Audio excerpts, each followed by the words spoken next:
السلام علیکم ورحمۃ اللہ وبرکاتہ۔ آئیں مل کر درود و سلام پڑھتے ہیں۔ لاکھوں کروڑوں اربوں خربوں لاتعداد اور لامحدود درود و سلام علی محمد وعلی آلہ وصحابہ وبارک وسلم۔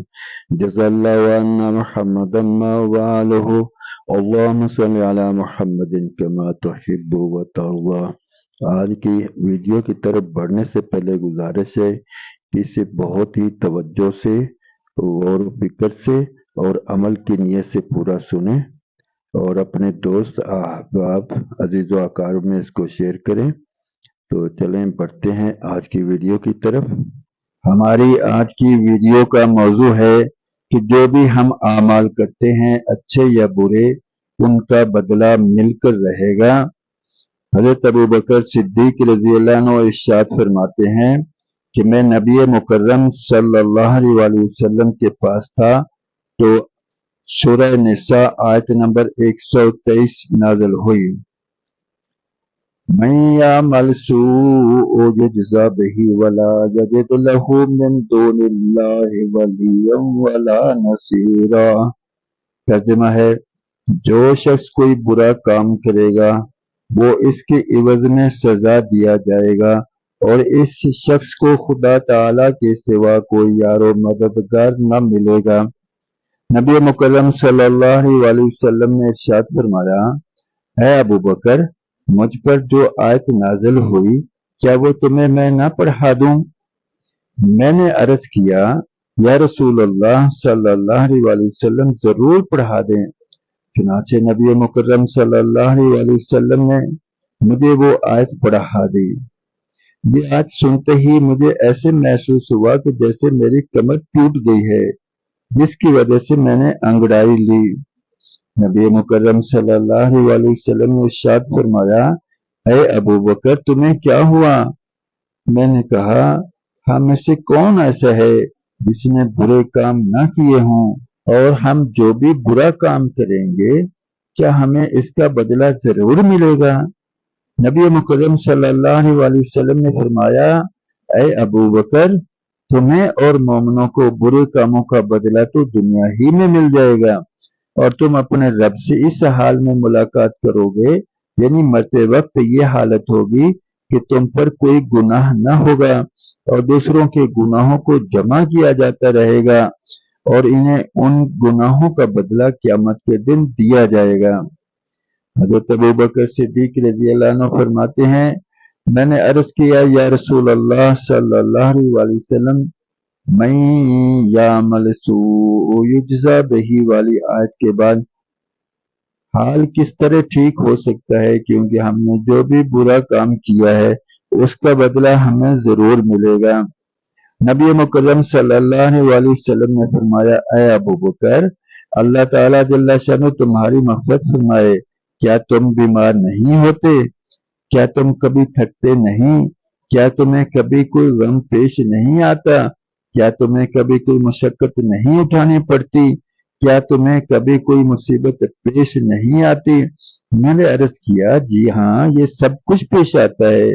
نبی مکرم صلی اللہ علیہ وسلم نے فرمایا، یہی گناہوں کا بدلہ ہے جو تمہیں دنیا میں مل رہا ہے۔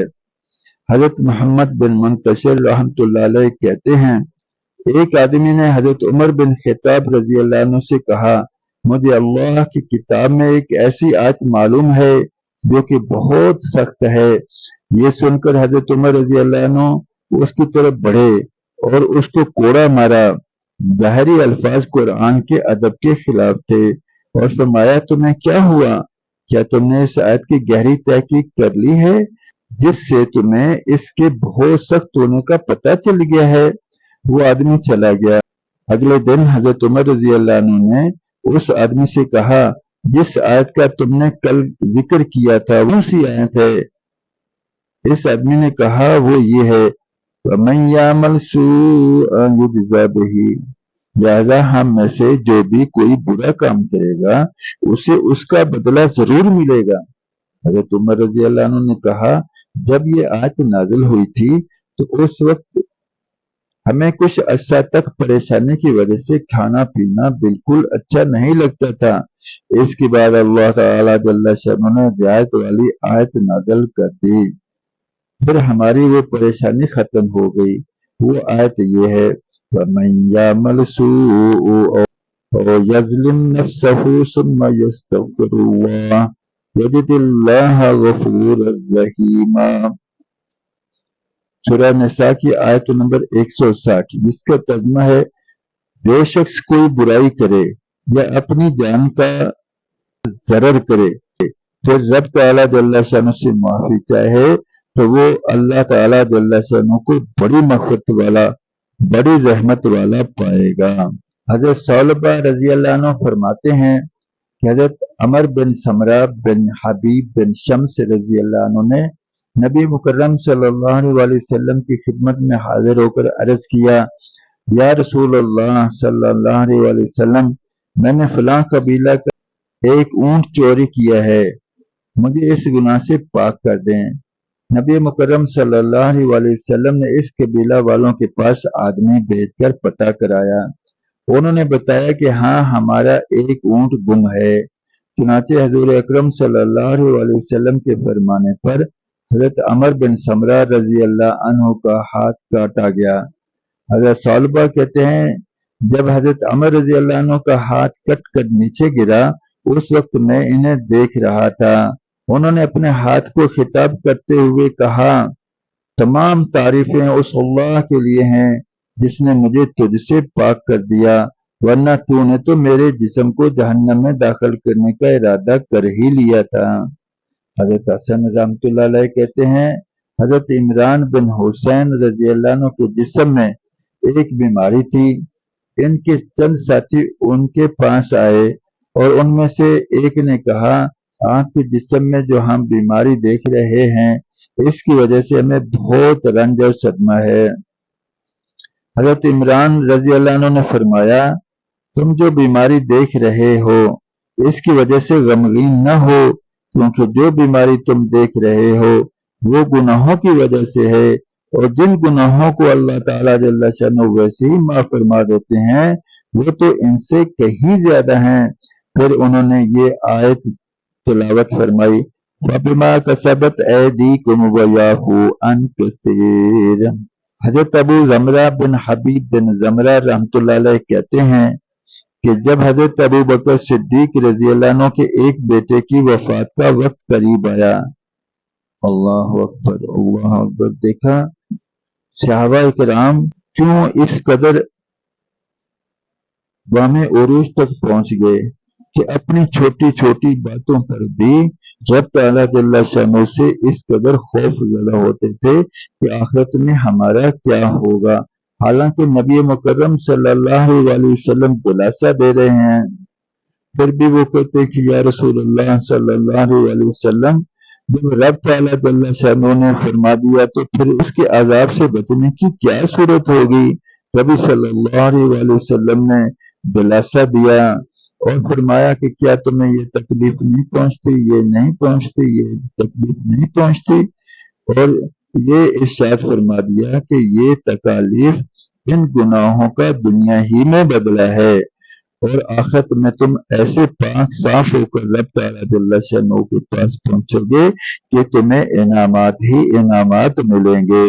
یہ تو صحابہ کرام تھے، نبی مکرم صلی اللہ علیہ وسلم ان کی باتوں کا فوری جواب دیتے تھے، اور میں اور آپ ایسے وقت میں رہ رہے ہیں کہ ہمیں ہر وقت اور بڑی کثرت کے ساتھ استغفار کرنا چاہیے، کیونکہ ہمارا دیکھنا، ہمارا چلنا پھرنا، ہمارا سننا بولنا اور سوچ بچار سب کچھ جس حال میں ہے، جس ماحول میں ہے، یہ تو اللہ رب العزت ہی کرم فرماتے ہیں تو کام بن جائے گا، ورنہ تو ہمارا تو کوئی بھی پرسان حال نہ ہوگا۔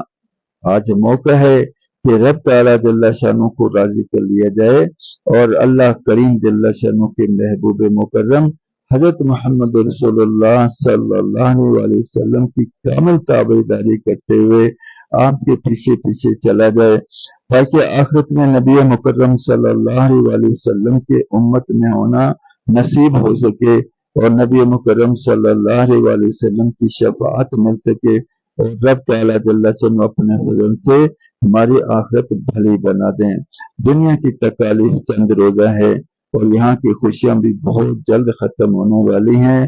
وہ خوشی جس کے پیچھے کوئی گناہ ہو وہ ہرگز فائدہ نہ دے گی، اور وہ غم جس کے پیچھے فرما برداری ہو اور فرما برداری کی وجہ سے کوئی تکلیف آ رہی ہے تو یہ کوئی نقصان نہیں دے گا۔ دنیا میں بھی اس سے راحت ملے گی اور آخرت میں بھی راحتیں ملیں گی۔ اب اس کے لیے ہے کہ ہم خود اپنی ذات سے بڑھ بڑھ کر نیکی کریں، دوسروں کو نیکی کی طرف ترغیب دیں، خود اپنی ذات سے گناہوں سے بچنے کی پوری کوشش کریں، اور خدا نخواستہ اگر کوئی زیادتی ہو جائے تو فوری رب تعالیٰ جل شانہ سے معافی مانگیں، اور کسی کا اگر حق دبا لیا ہو دنیا ہی میں اس کی معافی تلافی کروا لیں، آخرت میں بہت مشکل ہو جائے گا۔ اور دوسروں کو بھی نیکی کرنے اور برائی سے بچتے رہنے کی تلقین کرتے رہیں، کیونکہ نبی مکرم صلی اللہ علیہ وسلم دنیا میں آخری نبی اور رسول ہیں۔ آپ کے بعد کوئی نبی کوئی رسول کسی معنی کسی مفہوم میں کسی جگہ کسی ملک اور کسی وقت بھی نہیں آ سکتا، لہذا آپ کی امت کی اصلاح پوری امت کے ذمہ ہے، ایک ایک امتی پوری امت کے ذمہ ہے، اور پوری امت ایک ایک امتی کے ذمہ ہے کہ وہ اس کی اصلاح کی کوشش کرے۔ تو لہذا گزارش ہے کہ اس پیغام کو اپنے دوست احباب عزیز و اکرام میں شیئر کریں، ان تک پہنچائیں اور انہیں بھی نیکی میں معاون بننے کی درخواست کریں۔ اللہ کریم جل شانہ ہم سب کا حامی و ناصر ہو۔ اللہ کریم جل شانہ آپ کو جزائے خیر عطا فرمائے۔ جزاکم اللہ خیر و احسن الجزا۔ انشاءاللہ ملتے ہیں اگلی ویڈیو میں، تب تک کے لیے اللہ حافظ۔ السلام علیکم ورحمۃ اللہ وبرکاتہ۔